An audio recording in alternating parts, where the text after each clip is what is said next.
గుడ్డు అంటే ఇష్టపడేవాళ్ళు ఈ రెసిపీని అస్సలు మిస్ అవ్వకండి. అందరికీ నమస్కారం. Welcome to Navya's recipe world.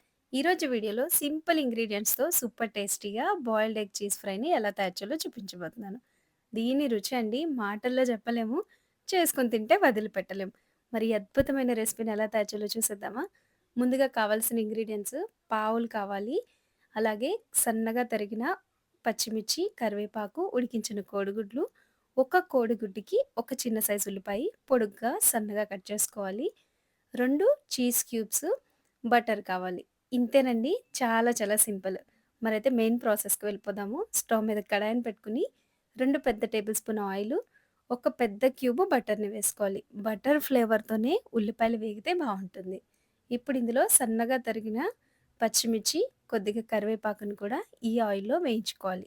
ముందు బటర్ వేశారంటే గనక మాడిపోతుంది కాబట్టి ఆయిల్ వేసిన తర్వాత బటర్ వేయండి.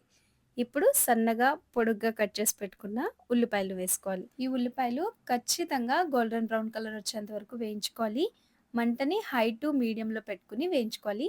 బటర్‌లో ఈ ఉల్లిపాయలు వేగితేనే ఆ ఫ్లేవర్ అంతా పట్టుకొని బావుంటుంది. ఇందాకడ లైట్ పింక్ కలర్‌లో ఉంది కదా! ఇప్పుడు కొంచెం డార్క్ పింక్ కలర్‌లోకొచ్చింది. ఇట్లా వేయించుకుంటూ ఉండగా కలర్ అనేది చేంజ్ అవుతా ఉంటుంది. ఇలా స్టెప్ బై స్టెప్ కరెక్ట్‌గా చేసుకోవాలి. ఇప్పుడు ఇందులో రుచికి తగినంత ఉప్పు, పసుపుని కూడా వేసుకోవాలి. ఉప్పు వేసే ముందు మనం యూజ్ చేసేవన్నీ సాల్ట్ ఉంటాయన్నమాట. బటర్‌లో ఉంటుంది కాబట్టి చూసి వేసుకోండి. ఇప్పుడైతే ఉడికించిన కోడిగుడ్లు కట్ చేసుకోవాలి. నైఫ్‌ని ఇలా వాటర్‌లో ముంచి తీస్తే గనక ఈజీగా కోడిగుడ్డు అనేది కట్ అయిపోతుంది.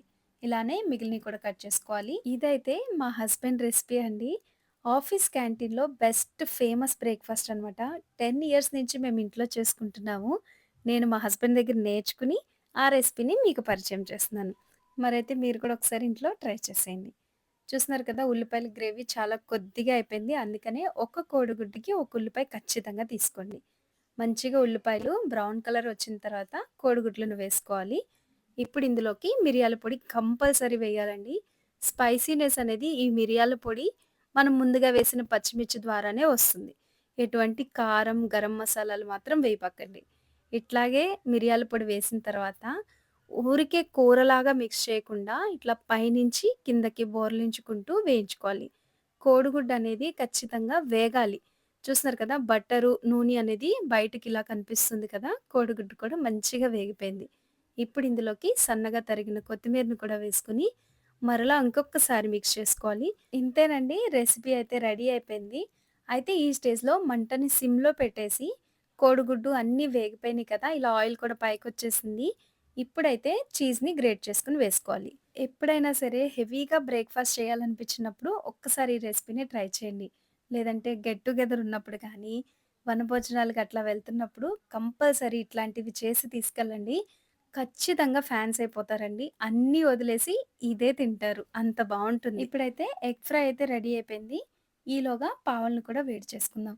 ఇది పావుతోనే కాదండి, చపాతీతో బావుంటుంది. బ్రెడ్‌తో కూడా చాలా చాలా బావుంటుంది. ఇప్పుడు పావుల్ని మధ్యలో ఇలా కట్ చేసిన తర్వాత బటర్, కొంచెం పైనుంచి కొత్తిమీరను వేసుకొని పావుల్ని ఇటు, అటు మంచిగా క్రిస్పీగా అయ్యేంత వరకు వేయించుకోవాలి. బటర్ ఫ్లేవర్‌తో ఉంటేనే బావుంటుంది. చాలా హెవీగా ఉంటుందండి. కానీ టేస్ట్ బావుంటుంది. ఇంతేనండి. చాలా చాలా ఈజీగా, చాలా సింపుల్‌గా బ్రేక్‌ఫాస్ట్‌లోకి గానీ, లంచ్‌లోకి గానీ, డిన్నర్‌కైనా సరే మీరు సర్వ్ చేసుకోవచ్చు. చిన్నల నుంచి పెద్దల వరకు ఇష్టపడి తింటారు. ఈ వీడియో గనక మీకు నచ్చినట్లయితే గనక లైక్ చేయండి, షేర్ చేయండి. మీ అభిప్రాయాన్ని కామెంట్‌లో తెలియపరచడం మాత్రం మర్చిపోవకండి. ఇట్లాంటి సింపుల్ రెసిపీస్ కోసం నా ఛానెల్‌ని సబ్స్క్రైబ్ చేయండి. ఇలాగే నన్ను సపోర్ట్ చేసినందుకు అందరికీ ధన్యవాదాలు. Thank you for watching.